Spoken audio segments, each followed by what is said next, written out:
Hi, today is May 6, 2021 and it is Thursday. My breakfast is the one I bake quarter legs chicken. It costs only $1.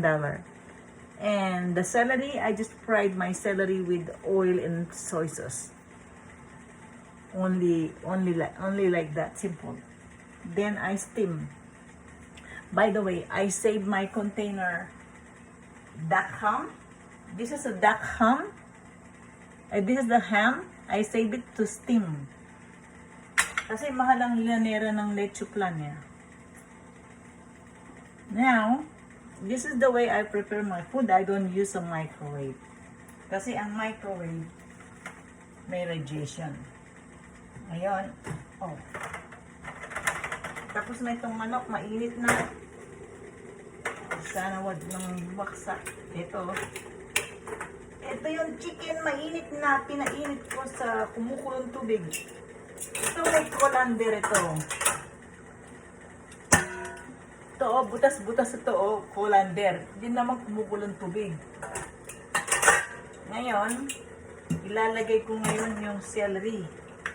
Kasi malamig sa refrigerator. Tatakpan ko ngayon, i-steam ko lang. Ngayon, meron na akong chicken, kakanin. Antayin ko na lang yung yung celery.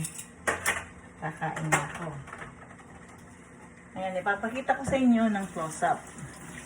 Pagkatapos, siguro mga 5 seconds o mga 10 minutes, iinit na yung celery.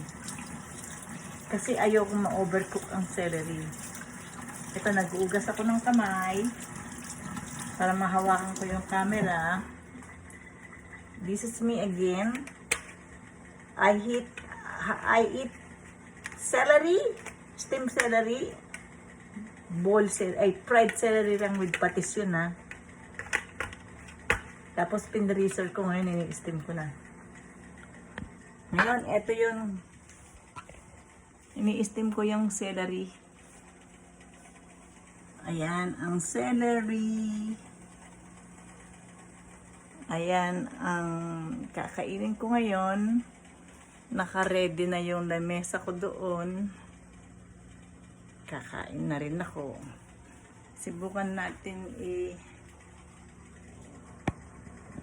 ipatayin ko yung camera para save ng hindi masyadong mahaba. Thank you.